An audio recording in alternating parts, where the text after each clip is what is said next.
Arsenal beat Aston Villa 2-0 at Villa Park to cement their status as a Premier League contender. And while a lot of players were the reason for this result to happen, including David Raya's man of the match performance, William Saliba was also a major part of the clean sheet and win. In this video, we're going to go through exactly how he managed to just be so good and why he is making the claim to be the best defender in the world right now. So let's get into it. Last season, Arsenal struggled to get a result against Aston Villa, and the loss at the Emirates sort of cemented their Premier League title hopes to be over. With that being said, at the start of this season there's a lot of expectation around Arsenal, and just being the second game of the season they have a massive game to repent their demons and win away at Villa Park, and their defence needed to stand up in this moment. Overall, the game was very even on stats. While Arsenal overall had the ball a lot more, Aston Villa definitely had the better chances in the game. But in the closely contested fair, Arsenal came out winners with 2 clinical late goals. But overall, Canon Stats is reporting that it was about 30% each way of who was going to win. And one of the big reasons why the game managed to be in the balance until later on where Arsenal could win it is down to some of the defenders and the goalkeeper, but more specifically William Saliba's brilliant performance in there. He showed leadership at his young age to calm the nerves of the players around him, while also being assured on the ball at all times. He was the main player in the build-up for Arsenal when they had to get the ball forward, and with 64% possession, Arsenal had the ball a lot. William Saliba did the most passes in the game, completing nearly every single one, completing 87 out of 88 passes in the game. He was given the responsibility to also play out from the back, and he could not go through the lines as much as he would want to because Aston Villa marked both of Arsenal's holding midfielders, being the double pivot of Timber, who moved in from left back, and Thomas Partey, and with Partey's mobility he was not getting the space to simply get the ball to him. This meant Saliba had to choose wisely when he was actually playing through the lines and try and find them sneaky balls to Odegaard and Rice, who had pushed up further up. This also meant he had to use his brilliant long ball ability and pass the ball out wide as well, and while he didn't do this as much in the game, he completed every single one that he did. But the main reason why he was so effective, especially in the first half, was that Aston Villa are allowing Arsenal to have the ball, and even when Arsenal did progress up the pitch, they kept their structure and made sure that Arsenal couldn't get the ball into the central areas. Now obviously a few times there was exceptions and Arsenal got through and nearly scored, but Villa mostly tried to draw Arsenal in and counter-attack on them with a long ball over the top. Now this is bread and butter to Saliba, but not a lot of defenders are very good at this and they do struggle. There was many times where their ball would come over and Saliba would be there in front of Watkins with brilliant positioning and being able to head it down to Gabriel or just see it off into Raya's hands. Now there's also some moments where he couldn't get to it because the ball had gone down the left side, and in these moments sometimes Gabriel went to the ball, and there was a specific moment in the 30th minute where Saliba does a brilliant reaction to just realise that he is not in the best position for his team and he should be closer to the guy that's going to be out at the edge of the box. This is where he quickly makes the movement to get to there, and in a split second has the speed and technical ability just to get in front of the player and be able to pass the ball out for Arsenal to clear. And I think personally that one of Saliba's best qualities is the fact his positioning is so good nearly all of the time.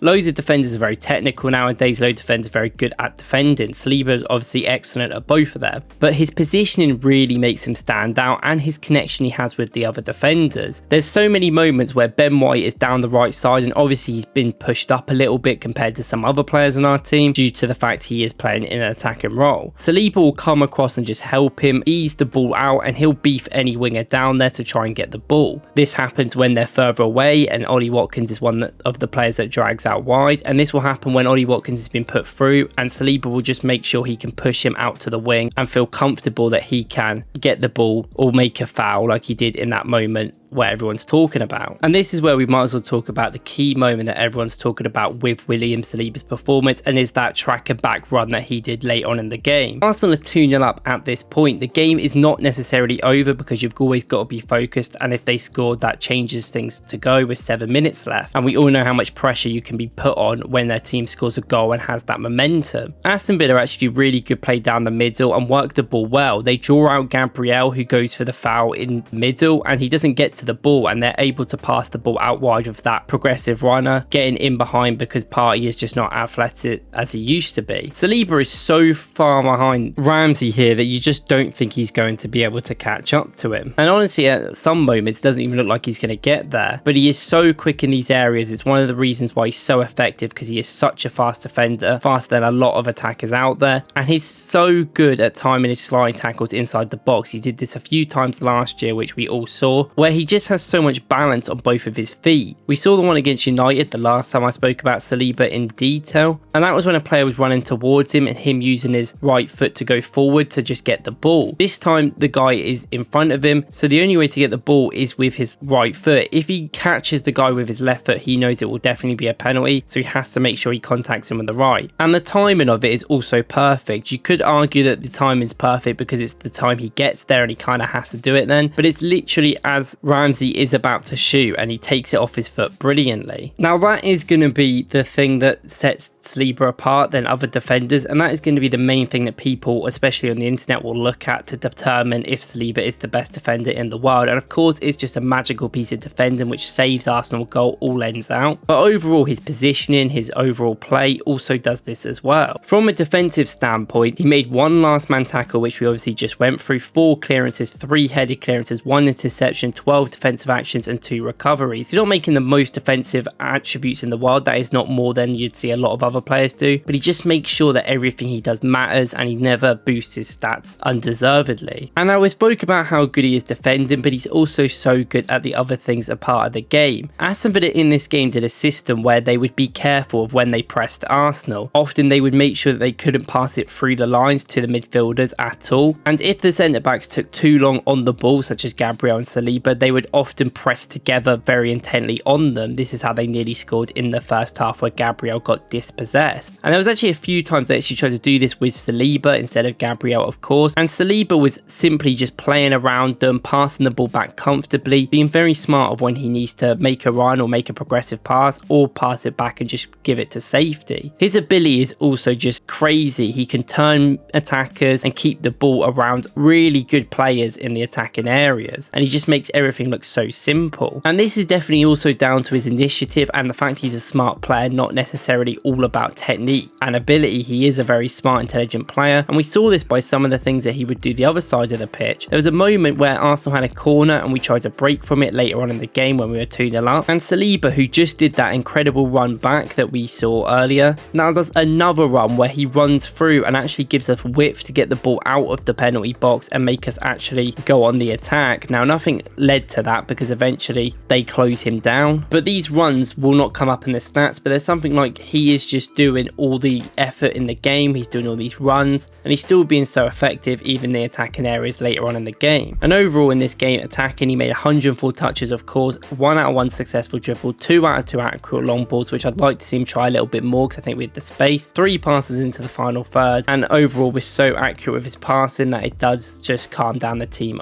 in defense. Let me know what you guys think about this William Saliba performance, and is there any other players that you want me to go through in this game from a tactical sense? I was thinking about doing one of the game overall because I actually think that Arsenal made some tweaks later on in the game, but I understand a lot of other people make them videos, so I may just stick to the player one. Let me know what you guys think in the comments. Thank you guys for watching. Please go and watch my video where I went through every Arsenal forward they could potentially sign. So I worked very hard on that video, and if not, I'll see you in the next one.